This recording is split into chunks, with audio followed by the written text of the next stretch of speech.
Boom. The Lamb was slain before the foundation of the world. Let's get into that. What does that look like? This video is actually responding to Holy Sister Monica Poyton. She actually asked on the post where we actually collecting all of the questions. Her comment was, the Lamb slain before the foundation of the world. What does that look like?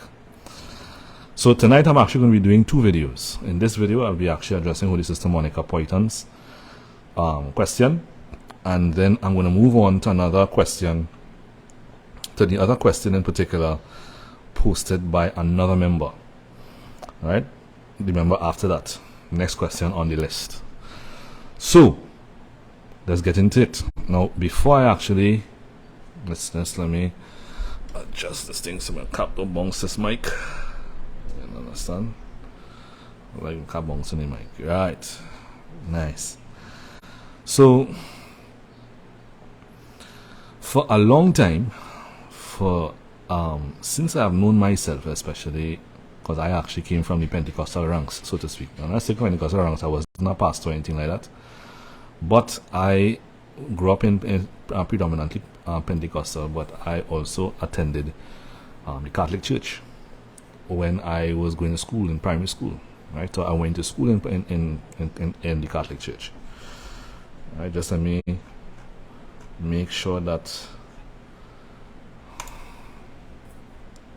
I keep abreast as to what's going on in the comments, because I currently see the comments on the Facebook Live on the phone. I'm actually going live on my phone. So let's see here.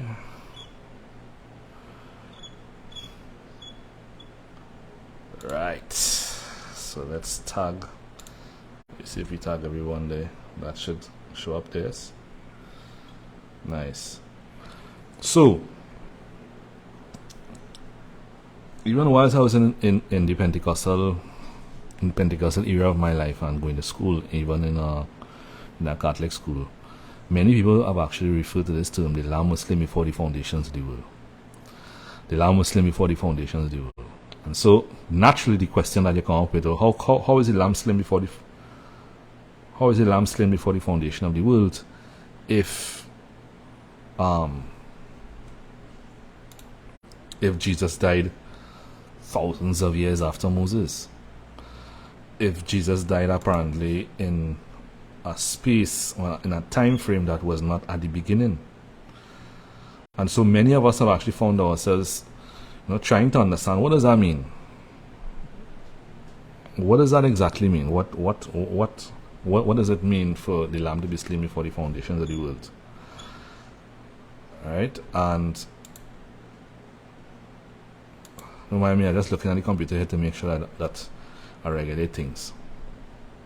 Yeah, what does that mean? What does that mean? Is it that now naturally your mind can go to the fact, well, God predestinated it, and that may be so, but this Lamb slain before the foundation of the world is actually a double entendre in the Bible. It doesn't actually come into perspective until you it doesn't come into perspective until you leave the frame of the typical westernized Christian thought concerning the paradigm of the Bible, especially until you leave the perspective that the Garden of Eden in chapter 1 is about the creation of the world, the creation of the cosmos. Right? If you do not leave that construct, the Lamb slain before the foundation of the world is not going to make any sense to you. And I'm saying that from someone who actually spent 32 years of his life in Pentecostalism.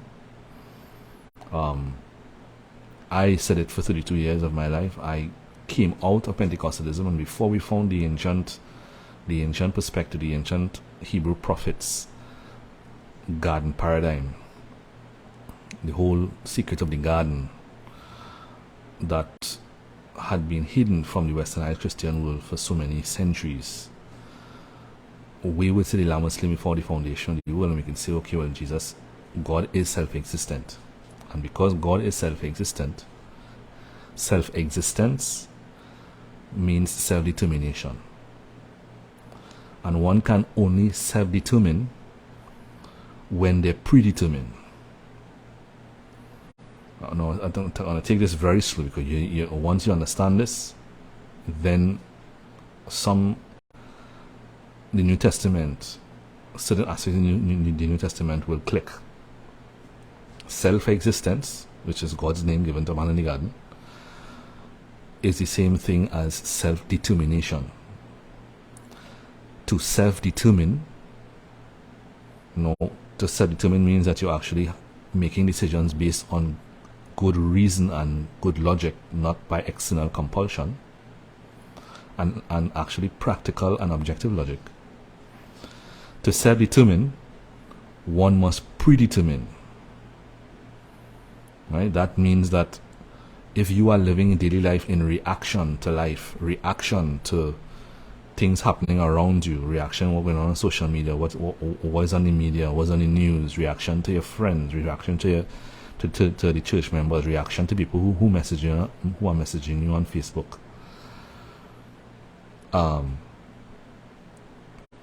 You cannot in any form of fashion live self-determined. If you're living in reaction to things, you have abandoned self-existence, because self-existence means self-determination. Self-determination is only executed in predetermination. You have to predetermine. Predetermination is what the New Testament refers to as predestination. What exactly does that mean? To predetermine or to predestine is to plan ahead. When it comes to living in Christ, the person who has taken on God's name does not live just wandering like believers who have actually left the Christian, the fundamental Christianity. They've left the fundamental Christianity and they go to the other side of the spectrum. Like I saw somebody mention an analogy to explain it. He actually called it the pendulum swing. And I found that was a very, very interesting way of putting it, because that is exactly what happens. I say spectrum, he said pendulum. And they move from the fundamental ranks, the fundamental Christianity, and they just swing across to the next side, which is the area where there is no responsibility, and therefore you're just existing and floating along. And then people actually come up, and because you have not predetermined how you are going to live, you are living in reaction, because if you have not taken the responsibility to determine what you are going to do and how you're going to execute this, how you're going to walk on a daily basis, then you are actually giving the creation and everything around you the responsibility of giving you nudges. And you're going to find yourself in fights, like on Facebook, somebody message and comment in the comment section to something, and you start to defend yourself. You're actually not able to see it and give a response that you have predetermined, that if somebody crosses and becomes disrespectful, this is my standard way of responding. The believers in Christ struggle. And now see in the comment section here. Ecclesiastes, hey, huge shout out to Paulie B joining us. Huge shout out to Killian Smooth. Paulie B writes in Ecclesiastes chapter 3 verse 15 talks about the self-determined or predestined. Yes, sir. I'm familiar with it. Read Ecclesiastes chapter 3. Yes, you will love that. I'm familiar with it. Right? That's actually King Solomon expressing his wisdom was based on the name. That's actually indicated throughout the books of the prophets. Well, Kings, for example, 1 Kings 10. King Solomon's wisdom was actually the principle of the name, which is self-determination, self-existence and eternal, which translates into integrity and equity. So predetermination or the predestination is actually the expression of the name, and therefore equity. You can only be equitable when you're predestined or you predetermine, you plan that ahead. So what I was saying in particular, thanks for sharing that scripture, bro. Thanks for sharing that scripture. So, huge shout out to Charles Barchuk. Blessings and much love, bro. Holy Sister Kaylin Smooth says, I have so much growing to do. You're in the right place, Holy Sister. You're in the right place. Just stick with us, and we will help you move from point A to point B. I guarantee you that. Right? So, in any case, what I'm saying is, the self-existent, nothing can be added to it, and I think we can. God does it to man should be for him. Yes, exactly. Yes. It actually expresses predetermination, right there. Predetermination and predestination, as you put it. Right. So that's why I mentioned in the New Testament. That's why it's mentioned. Predestination is mentioned in the New Testament, because the self-existent lives self-determined. To be self-determined, you have to predetermine. And predetermination and predestination are synonyms. And what I was and so continuing with what I was saying here is, if you're living on a daily basis in reaction to things, then you're not living self-existently, you're living codependently. You are actually supposed to determine how you're actually going to live your life on a daily basis. This is covenant life. Which is why I noticed the priests, they had ceremonies. You see rituals, because you see it from the fundamental Christianity, and you see it as it's so strict and so rule based. If you are living from condemnation, that is going to seem like rule based living for you. But do you know that all of those ceremonies that you see in the temple is actually reflecting cycles in creation? Cycles of nature are the same thing as ceremonies. Like you can say, when a tree goes through its cycle and it bears fruit from seed to fruit, and then it bears fruit again, and it bears fruit again. We in our English language say, well, if the tree has an actual cycle, in scriptural terminology, it will say that that's the ceremony of the tree. If you're in condemnation, you see it as work. If you are actually in commendation, you let go of condemnation, you're living in commendation, a ceremony is beneficial to you. A ceremony in particular is beneficial to you because a ceremony is you actually disciplining yourself to consistent function, like the sun rising in the east and setting in the west. It rises again and it sets. A ceremony to you, if you're commended, if you function from commendation, is actually the best thing that you can do to actually keep manifesting life on a cycle. That in particular is how sons of God live. They predetermine and they put routines in place so that they can bear fruit on a consistent basis. On a cycle, they're bearing fruit. On a daily basis, they're bearing fruit. So the self-existent lives before he actually acts. Even King Solomon in his Proverbs says, the wise do not wait until they arrive at the situation to know what to say. That's predetermined. You see predetermination, for example, in royal circles. Kings, queens, royal courts. A king and a queen, they actually plan how they're actually going to greet the public. What to say when they greet the public. It's actually like a routine that they're going through. And so when they come out there and they're greeting the public, the way the queen waves, the way she shakes somebody's hand, the way she greets them, that is not on how she feels, in front of that person. That has been predetermined. So once they're living by the predetermination, you will never fall off, because you're actually living by a planned, a predetermined way of interfacing with people. And that actually does not allow you to actually get your emotions involved. It's living like you're treating, like you're living from Christ as a vocation. Like priests in the Old Testament, that was their vocation. They take on the name and they take on a routine that expresses the name. We call it ceremonies. For us today, we would actually say that we actually have a routine that we actually engage to express life cyclically. Yeah? Now, even in the New Testament, this is not the subject of this video, by the way, but even in the New Testament, this is something I will cover, by the way, in the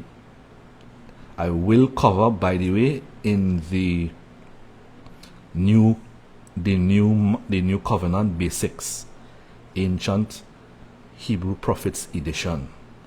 All of these things I'm speaking about here, the westernized Christian world does not know anything about it. I'm sure most of you, just what I just said, you're hearing that for the first time. Alright? And for those of you who haven't signed up as yet, I strongly encourage you that you do. It's actually going to be framed in a nice way. And it's just not just 4 sessions, by the way. I was actually just responding to someone in the comment section. There's a lot of bonus material that's actually going to be covering there. Because I'm going to be adding supplementary information to those 4 sessions. And post sessions, or anybody inside there, I'm going to be answering your questions through videos so that you are not going to be double-minded when I'm finished. Alright, just looking at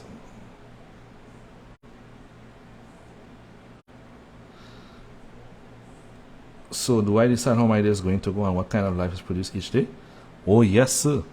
That's your priestly responsibility. Again, not taught. Right? You're supposed to decide how every day goes. Do you think why many Christians don't accept predestination is because they think it interferes with free will? Bro, I think that they have a misguided understanding of free will. Because in the garden, there is no free will. They might like to hear that. A lion does not have free will. In the Bible, free will is actually living from different natures, exercising the freedom to choose different sources of wisdom. In the scriptures, no spirit has free will. Every spirit is supposed to be functioning from its own nature. Therefore, its mind, its will has been predetermined by the nature and the frame that has been breathed into it. Christians believe free will is what God has given you. Free will is what caused you to follow the garden, because you exercise the freedom to choose a different source of wisdom instead of functioning from your own spirit. But they don't understand it like that. So to them, predestination is actually going to battle with their freedom to choose different reference points. But what they're really saying is that they want the freedom to choose God when they want, and choose an external reference point when they want. And then they want power, and there is no power. And then they think, well, God either is vexed with me, or God is not hearing my prayer. No, you're treating God like an option. That's what you're doing. And every creature is supposed to be functioning from its spirit. So if you want to borrow thoughts from every different spirit that you encounter, you're free to do that. But if you do that, then you're drawing power from them. You're enjoying power from the spirit that God has breathed into you. So again, that's a separate topic already. But that's good questions there, bro. Yeah.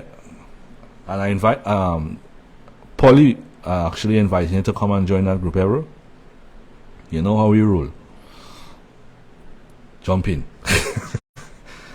Alright? So we follow back on the Lamb was slain before the foundation of the world. Alright? So first of all, in particular, because of the perspective, the westernized perspective that the Garden of Eden is about the creation of the cosmos, it's very, very difficult to wrap your mind around concretely, not abstractly, because we can take that and we could philosophize it, as everybody does in the westernized Christian community. They philosophize it. Well, he was slain because God planned, and even though God has predestined, therefore you can say that all things has happened before. Paulie B actually just posted 2 verses there. Both of them actually speak about predestination. The second one he posted in particular, said, no, I'm not seeing the verses do come up on my phone, and they're scrolling kind of quickly on, they're scrolling kind of quickly on any comment section, so it has already passed here. But the verse was basically saying that all things have happened already. Everything that is has happened already. It's actually speaking about, yes, thank you there, brother, thank you. So that which has already been, and what is to be has already been, and God requires an account of what is past. All of that is another verse that speaks about predestination, that it is already been. So from the perspective of predestination, self-existent, if God is self-existent, then God is self-determining, and if God is self-determining, the only way to be self-determining is to predetermine, which is predestination. The only way to self-determine is to predetermine. Remember, if you're actually not doing that, you're not planning how your day goes, you're not planning which scripture you're fulfilling throughout your day, this revolutionized my life, you know. I'm just saying, it revolutionized my life. That I live in peace. I have no mental health issues. The name of God is the answer to all mental health issues. I say that without recourse. I say that without apology. All mental health issues are based on external reference points that you are actually using as conditions for life. You have been made life, and therefore your life is unconditional, and you have been taught all of your life to put conditions on your life. Conditions on having this, conditions for this and conditions for that. The conditions are the knowledge of good and evil, and the conditions are actually what is stressing you out, because you believe the conditions that you have put on your life are real. And you framed your entire imagination, you framed an entire world in your imagination based on your life condition. And when you don't have the condition, you panic, anxiety, fear. All of these things are actually things that can be rectified, and they are rectifiable. This is why the gospel preached the name. Disciple the nations in the name. Get them out of their mental health issues. Alright? Now, so when it comes to predestination, according to the scripture in Ecclesiastes, that God has predetermined this, then you can say it has already been, and the Lamb was slain before the foundations of the world, because of the predestination, yeah? But this is a double entendre,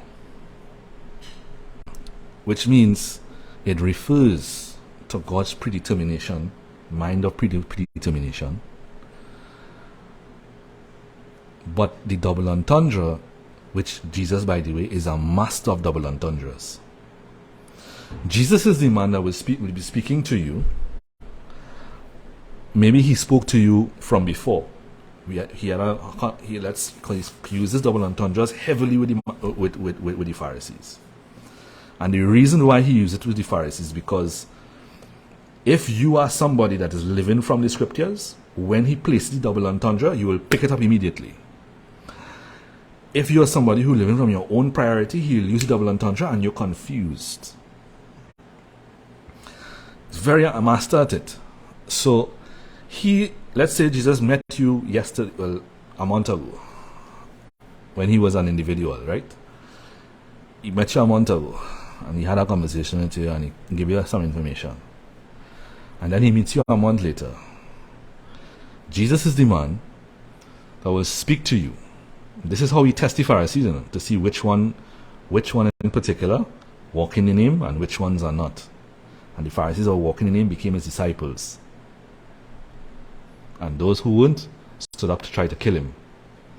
Right? Because everything he's saying, triggering the arrogance. Just like when the Bible says that God hardened Pharaoh's heart. God didn't harden Pharaoh's heart. What God did was trigger Pharaoh. All God needed to do is to be himself, to talk the truth, and to be assertive, to be strong. And then from the arrogant, they take offense to that, because they think that you're diminishing that you actually speaking to them like that. Who are you? Yeah. Trigger Pharaoh, you know. So everybody talking about in our society, this is triggering me. This triggering me, the way you're talking, triggering me. That is exactly what happened to Pharaoh. I listen to people talk like that, and they're talking from the same perspective. Entitlement. The same entitlement that Pharaoh is speaking about. But most people don't want to actually accept that as yet. Because what they want is compassion for technically giving people the responsibility to confirm you. And that is the worst thing that you can do. So the work of the cross was simply a copy and paste 2,000 years ago from what already was predestined from foundation of the earth. Not exactly. And I'll explain. Right? As I mentioned, this is a double entendre. To understand it, you have to first release the perspective that the Garden of Eden is about the creation of the cosmos. The Garden of Eden was written by a prophet, Moses.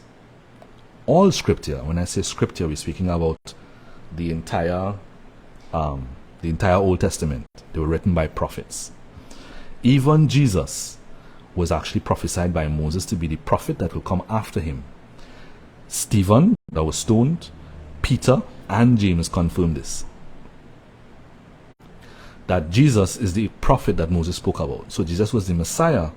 But if Moses was a prophet, then, and Moses was the Adam of the second physical model of the garden, then he, taking on the name and functioning like a prophet, is actually a reflection of the man in the garden that is also a prophet.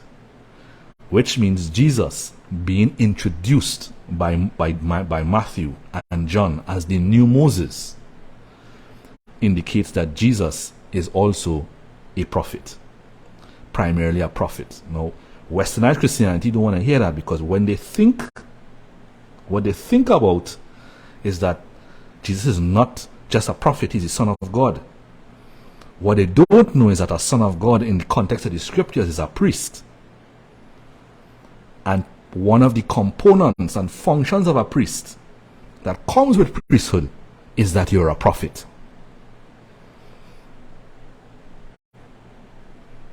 I suggest you all get some coffee to sip and one water unpack here. Because if you hear it for the first time, you'll play with your mind. You literally play with your mind, because you're being taught to view the scriptures through a particular lens. And whether in this session or in the New Covenant Basics session that is actually coming up, what I encourage you to do is to take all that you were taught, move it aside, put it on the shelf. Put it on the shelf and listen to this. You see how somebody would change a profession? And before we start the New Covenant Basics, that's the first video that I'm actually going to do, to let people know, if you want to benefit and to move forward in your walk in Christ, you need to treat this like you're changing profession. Do not try to deconstruct.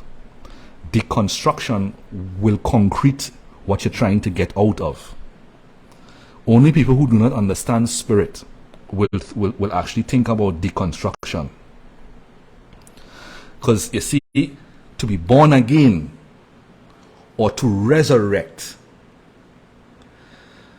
to put the knowledge of good and evil to death, these are three ways of saying the same thing. To do that means that you change your reference point of wisdom. You remove it from the external and you bring it to this. And what you do, what you've just done, is change your priority. You change the cornerstone of your spirit, the cornerstone of the temple. And with a new priority means new identity, new system of logic, new system of judgment, new worldview, and new way of making decisions. Again, we will talk about that, and we will talk about that, right? Nice. So, If Jesus is actually say a prophet, then the man in the garden was a prophet, but priests are prophets. Everybody in the westernized will actually say, well, there's a fivefold ministry. No, sir. What you try to do is actually to interpret the New Testament, and I did that as a Pentecostal for 32 years. What you try to do is interpret the New Testament through your own theology and information that the scriptures, that is called the law of Yahweh, which is the principle of Yahweh. The name determines how you interface with the text. And if it is the principle of Yahweh, the Torah of Yahweh, which is the principle of Yahweh, it means that the name Yahweh says that the scripture is self-existent. And therefore you are forbidden to use external reference points to determine what it means. Nobody got that memo in westernized theology. So if you want to know what the fivefold ministry you're talking about, is not fivefold ministry. Those are the five components of the priesthood. Check your scriptures. A priest, the word apostle is a synonym for high priest. Yes, you heard. The word apostle is synonym for high priest. A priest, the high priest, was a prophet. Every high priest is a prophet. Why? Because he is the visible representation of the invisible God of the temple. And therefore he is God's spokesman. He can speak, he can receive information from God, and he can speak on his own through the cognitive law of God, and God will follow him. These things in the New Testament also, these signs will follow you. But everybody trying to follow the Spirit. No, big boy. Maturity means you stand up as a priest in the name, in the cognitive law of the name, and make decisions, and the universe, the person, the energy, the person of the universe, the breath of the universe follows you. That's a separate topic. The priest is also an evangelist. In the New Testament it says evangelist. In the Old Testament, and it is not an evangelist. In the Old Testament, what the New Testament calls evangelist, the Old Testament calls a witness. See, we are taught in the westernized world, evangelists go and tell people, hey, God loves you. Brother, nobody in the Bible did that. With all due respect, and I respect everybody's perspectives on that. But a witness is somebody who takes on God's name and be the presence of God himself, so that anybody who meets you just met God and experienced God. So you stand and you speak prophetically, and function in the prophecy is what you need to understand the scriptures. Because if Jesus was a prophet, get this, Jesus discipled in the name. Do you know who did that in the Old Testament? Priests and prophets. In the Old Testament, prophets had schools of prophets. And when they take on the name, they would disciple these guys, these prophets that they're training in the name. And the people that they're discipling will call the prophet father, and the prophet will call them his children. This is why you'll see when Elijah is going, this is why Elijah was actually Elisha said, my father, talking to Elijah, my father, look, I'm seeing it. Because that is his trainer. That is the one who is discipling him and training him. Right? So Jesus is discipling in the name, training them to think through the cognitive law of the name. It's a way of thinking, a principle of logic. Right? The priest was a prophet. He was a witness. The priest was a teacher. A teacher of the perspective of God. Do you know that in the Old Testament, right now in the New Testament, throughout this world, everybody grabbing a Bible and standing by a corner and saying, repent. and everybody trying to be teachers of the Bible. And I am saying even teachers of the Bible, because some of them actually being teachers of the historicity of the Bible, others actually trying to be teachers of the law, and they do even understand the name, because the law is an expression of the name. The Torah is really the nature of the man in the garden in a manual, because Israel fell, they took on God's name and they needed a manual to walk out the name because the spirit was not functioning from that perspective. They reversed the function. The first man reversed it. So the prophets in the Old Testament, we do that in our culture. Wherever have you seen in the Old Testament, you see any narrative, any story of King David was on the way. He was on the way to the palace, and whilst he was in the palace, there was a man on the corner preaching the scriptures. You ever see that? Or Isaiah was on his way to this particular location, and he encountered some men that was preaching on the corner.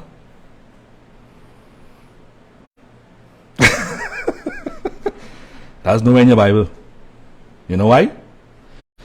Because the priest was the only one with the authority and the responsibility to teach the scriptures. Why? Because his vocation, his life vocation, was to take on God's name, the cognitive law, and therefore he is the only one could teach it in context according to the principle of God's name, the self-existent logic. Nobody understands that in this culture, so everybody grabbing a Bible and standing on the corner. But so the priest was a teacher. Israel would actually listen to what the priest says. The priest was also a pastor. In the Old Testament, that's actually somebody who disciples. What we look at pastor here, somebody actually open a church and they have a huge congregation, everybody coming to listen to them. No. In the Old Testament, what you call pastor is really somebody who is discipling you. You are, because Israel was referred to as the sheep, God was called the shepherd. That's the analogy in the scriptures. So the priest in God's name was the physical embodiment of the shepherd, and Israel the sheep. So they pastored the sheep. They discipled them. All right. We get that, yes? So let's fall back on the paradigm of the Bible here. Because I don't want to spend the Lord 36 minutes gone already. And I must be speaking about 4 different concepts there. I don't like to do that, because it leaves people, sometimes I feel like I give too much information and leave you overwhelmed with all of this information. I need to start the Commonist live and just speak about one concept. Just one. So that you can digest that, inhale, exhale, go and sip some tea and say, okay, I understand. But when I give you 10, it's a little overwhelming, right? Again, get involved in the New Covenant basic session. All right. So, the link is in the description. So, if Moses is the second Adam, the one in the physical model of the garden, and he's a reflection of, he builds the tabernacle, he builds the garden, just like the man in the first one creates the garden. If he's a prophet, the one in the garden is a prophet, and therefore Jesus is the prophet. And if Jesus is discipling, get this, if Jesus is discipling, therefore what he's doing is reproducing after his own kind. And therefore all the apostles, by default, are prophets. Now, you need to understand this. You need to understand this. Why? You need to understand this. Why? Because the scriptures are written through the lens of the prophet, and the prophets lived in the realm of the garden, spiritually. Now, hear this. For you to understand the Garden of Eden, and I'm going to unpack this in the New Covenant basic session. To understand the garden perspective, since the garden is not about the creation of the cosmos, to understand the garden is to understand the prophets, the way the prophets work. Now, in the book, in the Torah, it explains in detail how a prophet works. Most of you read it and didn't even realize what you were reading. If you go back to the book of Exodus, listen up. If you go back to the book of Exodus, chapter 4, just before God sends Moses to tell Pharaoh to bring the children of Israel, to let the children of Israel go, which is he making Moses, the man in the garden, go back to the serpent in the desert, in the dust, because Egypt was in the desert, in the dust, and tell the serpent to let the garden people go. Just before that, Moses is actually speaking to God. And God tell him, go and say that.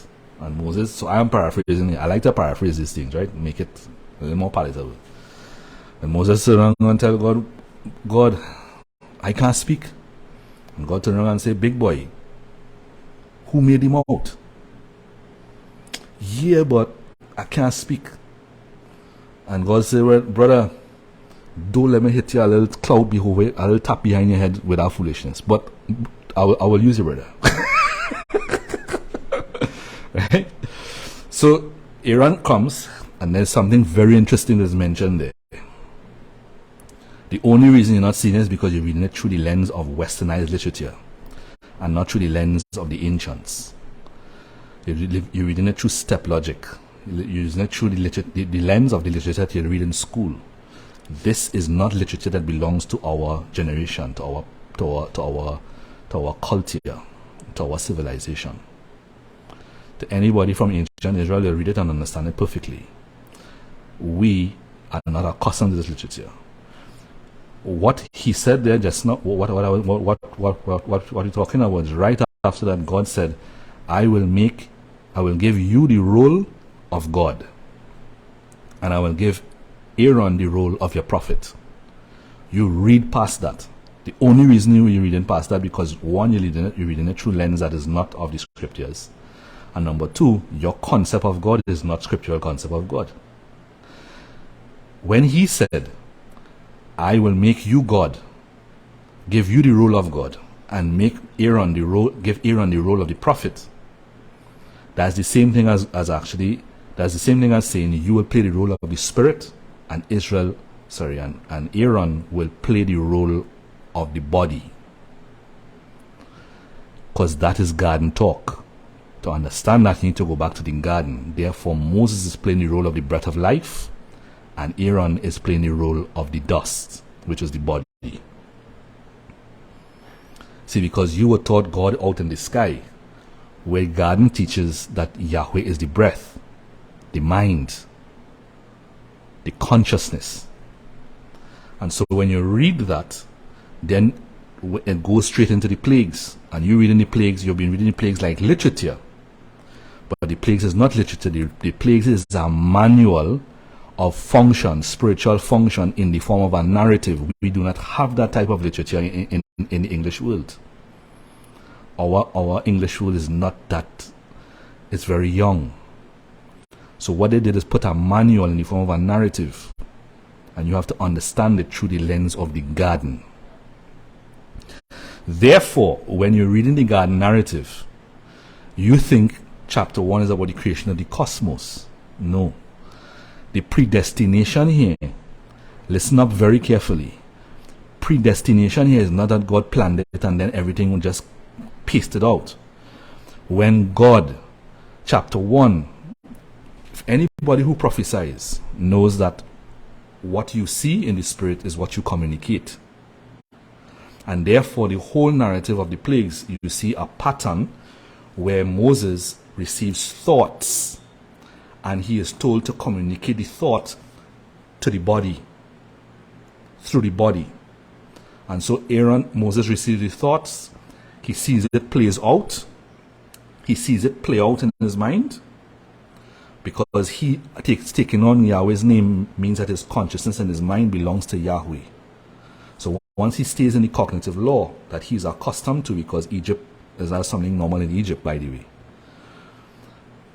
Once he sees it play out, then he speaks to Aaron, who represents the body, and as whatever he sees play out, he speaks to Aaron. Aaron does it, and it manifests. What I'm trying to show you is that is predetermination at work. Predetermination is where you pre-plan before you actually execute it through the physicality. The Garden of Eden is just that. You were thought it was about the creation of the cosmos. The Garden of Eden is really what has been pre-planned in the spirit and breathed into the man as his nature. Therefore, what the chapter 1 is really what has been predetermined in God's consciousness. And then he takes that entire thought, a predetermination, and breathes it into you as your nature. So you have predetermination inside of you. It is actually the frame of the entire thought. It is a realm that has been breathed into you. You are the walking realm. And what you do is you live from the reality of that thought, energized by it, and you bring it into manifestation. So it's not just a copy and paste. It's really the nature that has been breathed into you, which is the predetermination. And then you walk executing that thought. But what man did is that man changed, living from the realm of the thought that was breathed into him. All of this I'm going to unpack in the New Covenant basics. It might sound a little complex, but once I lay the foundation, it'll make sense, and then you will see how you can actually walk from it and express that and see manifestation. Because your definitions is what actually screwing you up here.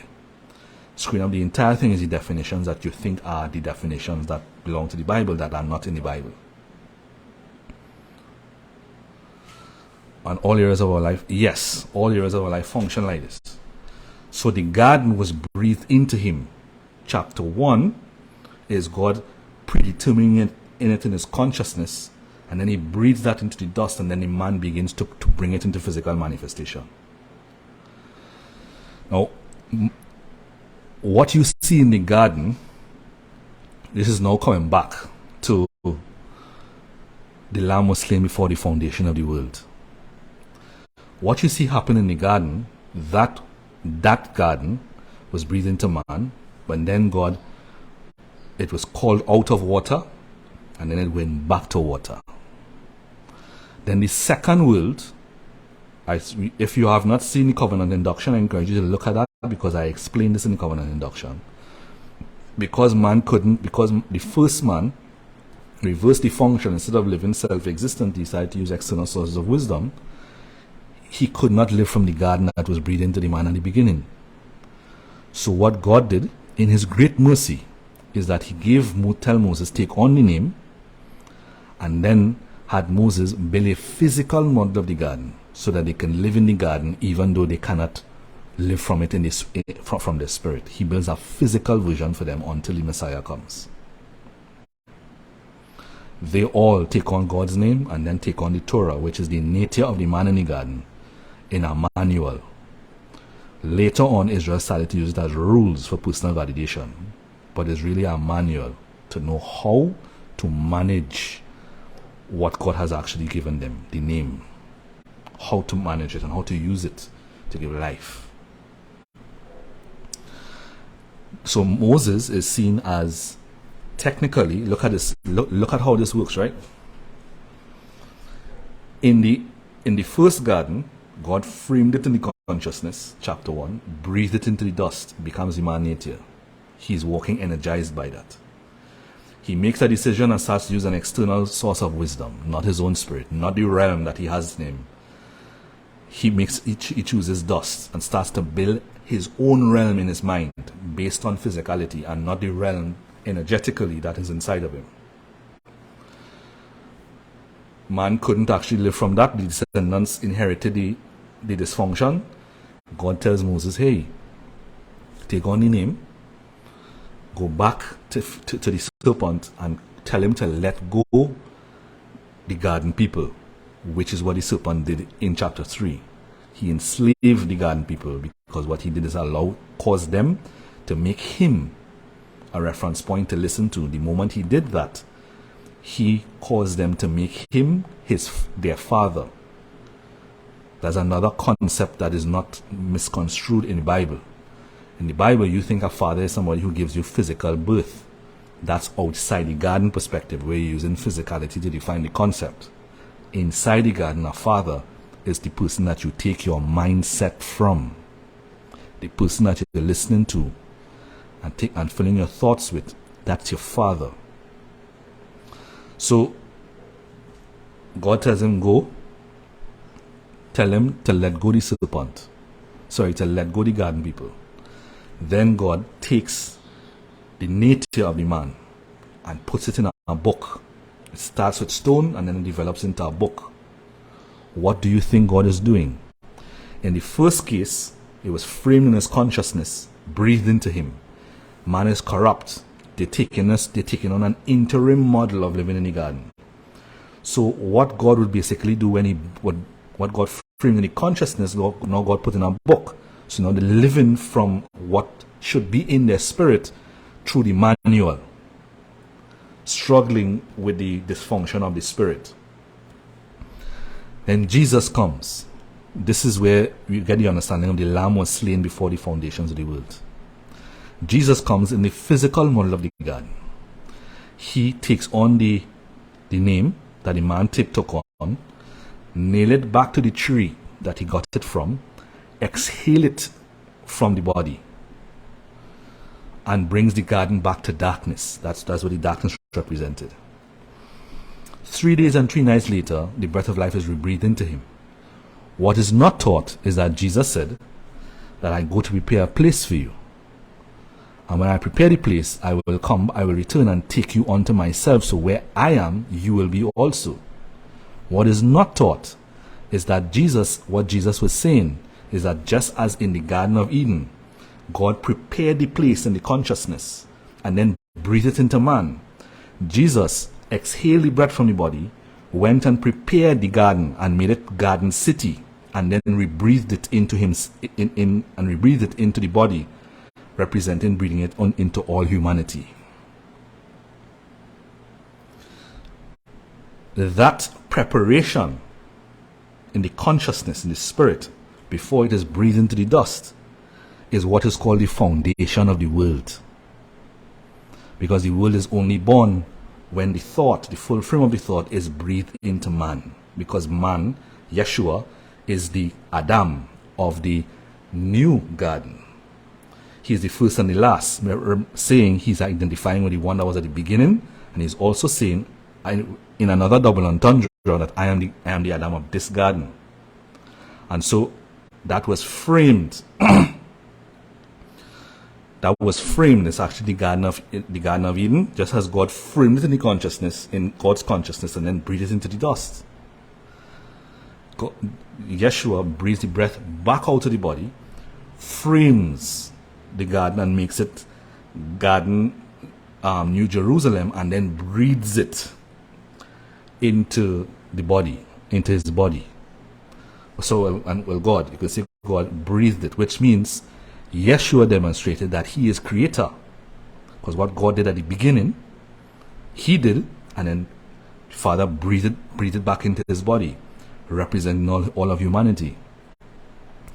So, from that perspective is where the New Testament authors are commonly saying that the Lamb was slain before the foundations of the world, because he was slain in the second model of the garden, exhaled the breath from the body, went and framed the garden in the spirit into the garden city, the New Jerusalem, and then breathed back into the body. Then he left, ascended, and then in 70 AD, the physical model of the garden was burnt. It went back to dust. The fire, which everybody in the westernized world all talking about hell, that fire is the same fire that Daniel said that will proceed out of God. That fire is actually a reflection of the fire from the Garden of Eden. Now, I'm not going to get into all of that because that is another conversation. But that fire, in particular, consumed the knowledge of good and evil in the custom or in the context of consuming fire. It consumed the knowledge of good and evil, which is why they were told to preach the gospel and let those who take on the name leave. It's because the fire was coming to consume all knowledge of good and evil, and everybody who actually held on to the knowledge of good and evil with the garden, because the garden was corrupted with the knowledge of good and evil. When that happened, the new Jerusalem came into effect. It is from this perspective that the apostles are actually saying that the Lamb was slain before the foundation of the world. He was literally slain before the new Jerusalem came into effect, before the foundation of the world. So it's a double entendre in the Bible. It's God's predestination from the beginning, from the very beginning. But it is also very concrete in that he was slain literally before the foundation of the world. Breathe into that. And it came into existence at the destruction of the temple in 70 AD. Is this making sense?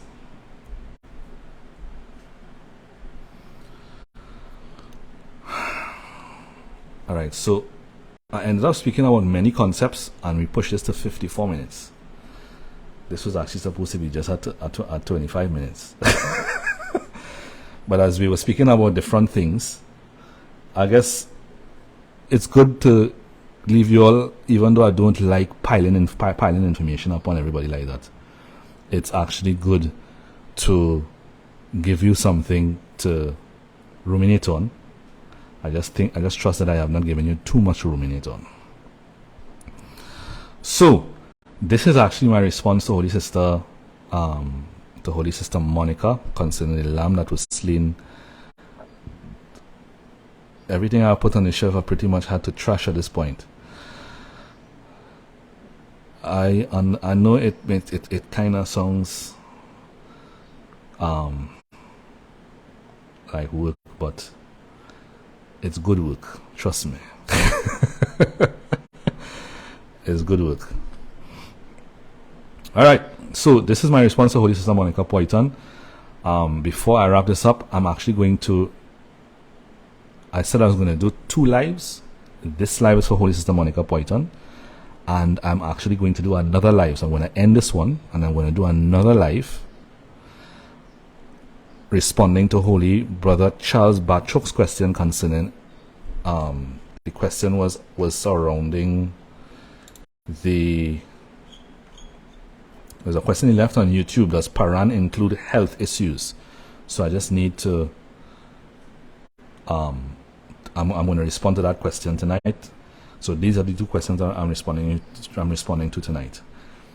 And over the course of next week, I'm actually going to respond to the other 2 questions left by Holy Brother Charles Batchok. Alright. So, Holy Sister Monica, there's your video. You can take your time. It went longer than expected. I guess you could take your time and watch it over some tea. Alright, kindly forgive the rabbit trailing as we were speaking.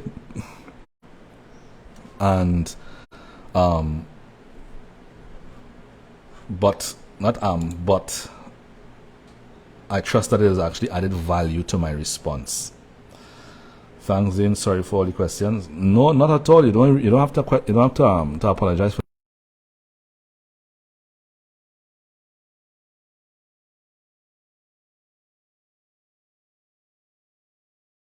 I posted it there because I know that this is actually going to leave questions. And when you put out things, it's actually going to cause questions, and it is supposed to cause questions because it's actually designed to ask questions. It's actually put out questions to get people to think, because self-existence does not try to educate people without solicitation. Self-existence interfaces with others through their self-existence, which means you need to ask questions to interface with their self-determination. That's why Jesus never tried to educate the Pharisees. He would always lead with questions. That's self-existent communication. Again, something else we'll have to talk at a different time, because self-existence does determine how you communicate also. So, blessings and much love. Stay tuned. I'm actually coming back with a video on the health and Paran. Alright, and before I go, remember the New Covenant Basic session starts on the 8th of December. I'm actually going to start it, and all I've done is actually put a minimum donation to it. After this time period, we're actually going to put a cost it for anybody else that joins. So this is the time frame. I'm leaving it open for all members of the community to get it at a minimum donation of $25. Anything after that would be most likely over $100. Right, because it's going to be taken and framed for courses and so on. Because this is actually the first time I'm putting it out structured in a way, and I prefer to do it with others and not just sit down and talk to the camera. Alright, so blessings and much love. Boom, Yeshua.